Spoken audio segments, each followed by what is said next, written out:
अस्सलाम वालेकुम दोस्तों, कैसे हैं आप लोग। उम्मीद होगी आप लोग सब खैरियत से होंगे। तो आज की मेरी वीडियो उन लोगों के लिए जो घर में सब्जियों के पौधे उगाना चाहते हैं। तो इस वीडियो को देख के आप टमाटर का पौधा जो है इजीली अपने घर में उगा सकते हैं।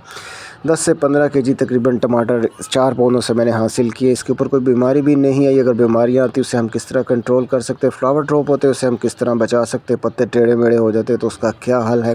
बिल्कुल बीमारियों से पाक आपको पौधा आपके घर से ही मिलेगा ऑर्गेनिक तरीके से। तो आप इस वीडियो को देखकर जो अपने घर में इजीली टमाटर का पौधा उगा सकते हैं। दोस्तों, सब्जियों के पौधे उगाने के लिए सबसे अच्छा होता है कि आपको उसकी पनीरी मिल जाए। जो हमने टाइम ज़ाया करना होता है सीड उगाने में, सीड अक्सर होते हैं कि वो ख़राब होते हैं, उगते ही नहीं है। तो उसका बहुत अच्छा हल होता है कि आप पनीरी ले लें। 100 रुपये के 10 पौधे मिल जाए। टमाटर के पौधे जो है मैंने क्यारी में जो लगा दिए हैं। इसको लगाने का जो सही टाइम होता है शाम के टाइम आपने लगाना। तेज़ धूप में आपने ये पौधे जो है ज़मीन में ट्रांसफ़र नहीं करने होते। इसे जब लगाएं आप तो 2 से 3 इंच तना जो है इसका मिट्टी के अंदर होना चाहिए। उससे होता क्या है कि जितना भी आप तना दबा देंगे उसमें ये रूट्स निकाल लेता है वक्त के साथ। तो फिर पौधा जब बड़ा होता है तो बहुत अच्छी फ्रूटिंग भी करता है, और जब तेज़ धूप आती है तो उसमें भी ये इस वजह से बच जाता है। तो आपने 2 से 3 इंच तना जो है जड़ के साथ ज़मीन में ही शिफ्ट करना है, बहुत अच्छी फ्रूटिंग मिलेगी।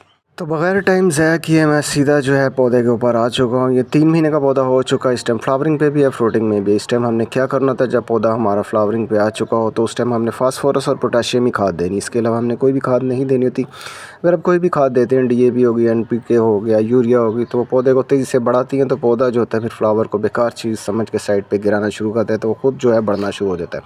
इस टाइम हमने पौधे को रोक के रखना है ताकि हमारे पौधे जो हैं फ्लावर ड्रॉप। दोस्तों, जब भी हमारा पौधा कोई भी हो, फल वाला हो या सब्ज़ी वाला पौधा हो, जब वो फ्लावरिंग पे आ जाए तो आपने जो है उससे बढ़ने वाली खादें नहीं देनी होती। यानी डीएपी होगी, एनपीके हो गया, यूरिया हो गया, नाइट्रोजन होगी, ये खादें आपने नहीं देनी होती।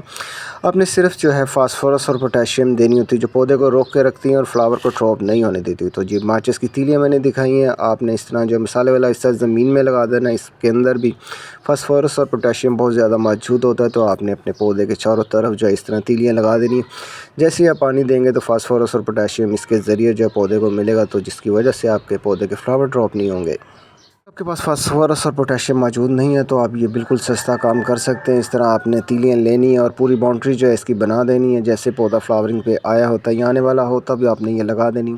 इसके ज़रिए पौधा जो है फास्फोरस और पोटेशियम हासिल करता है, जिससे फ्लावर जो है हमारे ड्रॉप नहीं होते। तो ये बेहतरीन तरीका और बहुत ही सस्ता तरीका मैंने बताया। आपके पास कोई भी स्प्रे मौजूद नहीं है कि आप अपने पौधे को बीमारियों से बचा सकें। ख़ासतौर पर टमाटर या मिर्ची का पौधा होता है, उसके ऊपर वाइट फ्लाई अटैक कर देती है, तो उसके लिए ख़ास जो है दवाइयाँ होती है। अगर आपके पास वो नहीं है तो फिर आपने डिस्प्रिन या एस्प्रिन लेनी है, एक गोली, और 1 लीटर पानी में आपने उसे ऐड कर देना। जब आप अपने पौधे के ऊपर स्प्रे करते हैं तो पौधे को सिग्नल जाता है कि आपके ऊपर कोई बीमारी आने वाली है, आ चुकी है। तो पौधा जो है फ़ौरन जो है बीमारियों को कंट्रोल करना शुरू कर देता है, जिससे फ्रूटिंग भी बहुत अच्छी मिलती है। लेनी है आपने डिस्प्रिन या एस्प्रिन, ठीक है। 1 लीटर पानी लेना है और हर 15 दिन बाद आपने अपने सब्जियों के पौधे के ऊपर जो है इसका स्प्रे करना है। इससे जो है वाइट फ्लाई नहीं आती, और जो हमारा टमाटर होता है एक तरफ से गल जाता है, उसके अंदर कीड़ा पैदा हो जाता है, वो भी कीड़े इससे डेड हो जाते हैं।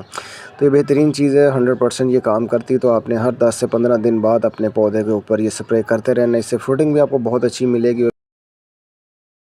ये लकड़ियों की राख है, सस्ता और बहुत ही बेहतरीन आपको ये तरीका मैं बता रहा हूँ। इसमें फास्फोरस और पोटेशियम बहुत ज़्यादा मौजूद होता है। तो ये हमने अपनी मिट्टी में भी जो होगी क्यारी की या गमलों में, इसमें लाजमी आपने 10% जो ऐड कर देनी। इससे कोई भी कीड़ा या बीमारी हमारी मिट्टी के अंदर नहीं आती, और उसका जो लेवल होता है पीएच उसको भी ये बराबर रखती है। आपने इस तरह पौधे के ऊपर भी ये छिड़का देना है। इससे पौधे के ऊपर बीमारी भी नहीं आती, और पौधा जो है नई नई रूट्स बहुत जल्दी निकालना शुरू कर देता है।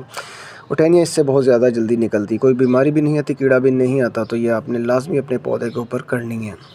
मेरे साथ बच्चे भी होते हैं जो गार्डनिंग कर रहे होते हैं। उनका यही शौक़ होता है कि हम फल या सब्ज़ी जो भी मैंने लगाई होती है उसे हार्वेस्ट करें। मेरा दिल नहीं कर रहा होता उसे हार्वेस्ट करने को, इतनी मेहनत की होती है। जो रेड टमाटो हो चुके हैं उसे अब हम उतार लेंगे, नहीं तो वो खुद ब खुद जो है गिरना शुरू हो जाएंगे। इसमें कुछ जो ग्रीन टमाटो खुद ही गिर गई, उसे भी हमने सेव कर लिया है। तो आप लोग इसको देखकर अपने घर में टमाटर का पौधा जो इजीली उगा सकते हैं। सबसे आसान सब्ज़ी है जो बहुत ज़्यादा जो है आपको गमले या क्यारी में फ्रूटिंग देती है, और बहुत ही आसान मैंने आपको तरीका बताया, कोई भी उगा सकता है।